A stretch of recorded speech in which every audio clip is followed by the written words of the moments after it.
जैसे सबसे पहले हम प्रैक्टिकली सीबीएसई करिकुलम को स्ट्रिक्टली फॉलो करते हैं। यहाँ पे सुविधा क्या क्या उपलब्ध है बच्चों के लिए? हमारे पास बच्चों के लिए साइंस लैब, कंप्यूटर लैब, बच्चों के लिए प्रॉपर सिलेबस फॉर। आप देख रहे हैं सच कहाँ तक, मेरे साथ जुड़े हुए हैं केडीएम स्कूल का संचालक। आज उस पर खास बातचीत करते हैं और स्कूल का व्यवस्था क्या है और किस हिसाब से यहाँ पर पढ़ाई लिखाई होती है और यहाँ का जनताओं किस हिसाब से जुड़ते हैं उसके बारे में पहले जानकारी लेंगे। सबसे पहले सच कहाँ तक में आपका स्वागत है सर। धन्यवाद सर। सबसे पहले तो मैं अपने छात्रों और उनके अभिभावकों को आने वाले दीपावली की शुभकामनाएं देना चाहूँगा। उनको ढेर सारी बधाइयाँ और बच्चों के लिए हमारे तरफ से बहुत सारा आशीर्वाद। फॉर्मेशन एक्टिविटी के द्वारा एक्टिव लर्निंग जिसको हम कहते हैं वो करवाया जाता है और हमारी पूरी कोशिश रहती है कि हम बच्चों में एक्टिव लर्निंग के थ्रू मतलब किताबी कीड़ा ना बन करके उन चीज़ों को सीख करके प्रैक्टिकली उसका हम अनुभव ले सकें। तो ये एक अपने आप में अलग तरह की पाठ्यक्रम है जो कि जापान में एक्टिव लर्निंग की इन्वेंशन जापान में हुई थी और हम टोटली उसको फॉलो करते हैं, जिसके थ्रू बच्चे किताब से हटकर पढ़ाई को सीखते हैं। बिहार में चर्चा का विषय हो गया है कि शिक्षा के ऊपर बहुत कमी महसूस हो रही है। क्या कहना चाहेंगे, बिहार में शिक्षा का विकास कैसा हो रहा है? सर, हमारे लिए तो शिक्षा का विकास मेरे ख्याल से शिक्षा का स्तर प्राइवेट स्कूल्स में अच्छे चल रहे हैं। कुछ स्कूल्स हैं जो थोड़ा अपने आप में जिनको सुधार लाने की ज़रूरत है, लेकिन मैं प्रैक्टिकली केडीएम स्कूल के प्रिंसिपल के रूप में ये कहना चाहूँगा कि रूरल एरिया में होने के बावजूद मैं इस स्कूल को पिछले 3 महीने पहले ज्वाइन किया हूँ and it's a surprising school in itself. मैंने कभी सोचा नहीं था कि रूरल एरिया में इतना अच्छा सेटअप और इतना अच्छा इंफ्रास्ट्रक्चर के साथ स्कूल होगा।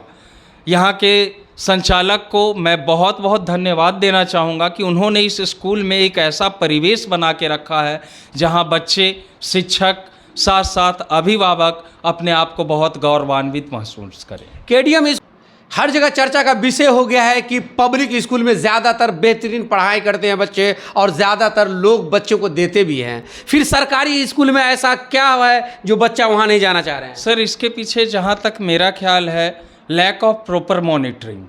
जैसे हमारे यहाँ प्राइवेट स्कूल्स में मैं खुद एक प्रिंसिपल हूँ, हर एक पीरियड को मॉनिटर करना, सिलेबस को हर दिन मॉनिटर करना, होमवर्क क्लास वर्क को हर दिन हम लोग मॉनिटर करते हैं कि हमारे शिक्षक क्लास में क्या होमवर्क दे रहे हैं, क्या क्लास वर्क चल रहा है, सिलेबस का क्या स्टेटस है।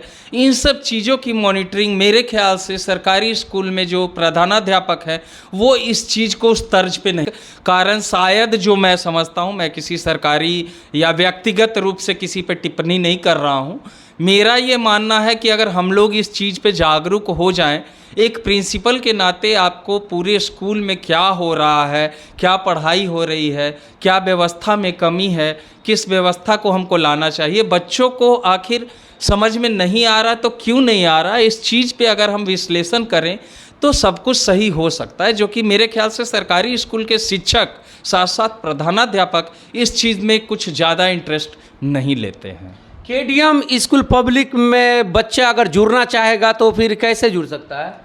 Admission is open to all sir. जो भी हैं पेरेंट्स और गार्जियन वो यहाँ आएँ, हम बच्चों का एडमिशन टेस्ट लेते हैं और बच्चों को कोशिश करते हैं कि बच्चे जिस लायक हैं, जिस क्लास में जाने के लायक हैं, जिस उम्र के कैटेगरी में वो आते हैं, जिस क्लास में उनका एडमिशन होना चाहिए, वहाँ तक हम उनको कोशिश करते हैं कि लिया जाए। और जो बच्चे बिल्कुल नहीं सफल हो पाते हैं तो हम पेरेंट्स को फिर वो एक गाइडलाइंस देते हैं कि पहले आप अपने बच्चे को 1-2 महीने तैयारी करवाएं, पर्टिकुलर विषय उनका कमज़ोर है। क्योंकि अगर मान लीजिए हम कमज़ोर बच्चों को अपने स्कूल में ले लेते हैं, हमारा school totally English medium school है और सीबीएसई पैटर्न को हम फॉलो करते हैं, तो अगर उन बच्चों को हम ले लें जो समझने में सक्षम अभी नहीं हैं, तो अननेसेसरी पेरेंट्स का रिसोर्सेज वेस्ट होगा, उनका पैसा वेस्ट होगा, बच्चे भी नहीं पढ़ पाएंगे और अल्टीमेटली हमारे रिजल्ट पे भी असर पड़ेगा। दूर दूर के बच्चे हैं लेकिन इस स्कूल में जुड़ना चाहते हैं, क्या इसमें ऑनलाइन भी सुविधा उपलब्ध है? अगर वैसे पेरेंट्स, बहुत सारे पेरेंट्स और बच्चे अगर इस चीज़ पे आना चाहेंगे तो हम ऑनलाइन सुविधा उपलब्ध करवा सकते हैं। उसके लिए पेरेंट्स हमारे ईमेल आईडी के थ्रू या हमारे स्कूल के व्हाट्सएप नंबर के थ्रू, हमारे स्कूल के कॉन्टैक्ट नंबर के थ्रू अपना क्वेरी डालें, हम कर सकते हैं। लास्ट संदेश में आप क्या कहना चाहेंगे आप अपने देशवासियों को? शिक्षा बहुत ही ज़रूरी चीज़ है। मैं सभी अभिभावकों को यह कहना चाहूँगा कि हमारे देश के स्वर्णिम भविष्य के लिए सबसे पहले हमारे बच्चों को स्वर्णिम बनाना होगा, इसलिए उनको शिक्षा से वंचित ना रखें।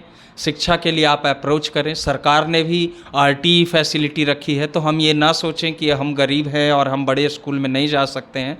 आरटीई का सहारा लेके आप एक से एक बड़े स्कूल में अपने बच्चों का एडमिशन करवा सकते हैं।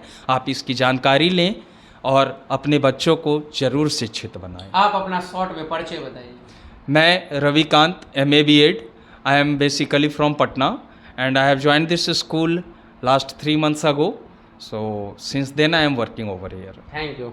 कहाँ तक की सच्चाई है? नहीं कर पा रहे हैं। वो आते हैं, अपने चेयर पे बैठते हैं, 4 घंटे में जो भी उनका दिनचर्या है उसको वो पूरा करते और जाते हैं। स्कूल पे उस तरीके से वो विशेष ध्यान नहीं दे पाते हैं। इसका एक स्कूल में स्टूडेंट क्यों आएंगे सर, वजह क्या है? सर, इस एरिया में जैसा कि मैं जान रहा हूँ, हमारा ये एक रूरल एरिया है और इस रूरल एरिया में हम इस स्कूल के माध्यम से बड़े बड़े शहरों के स्कूल में जिस तर्ज पे पढ़ाई होती है, हम उसी तर्ज पे यहाँ सारे चीज़ों को फॉलो कर रहे हैं।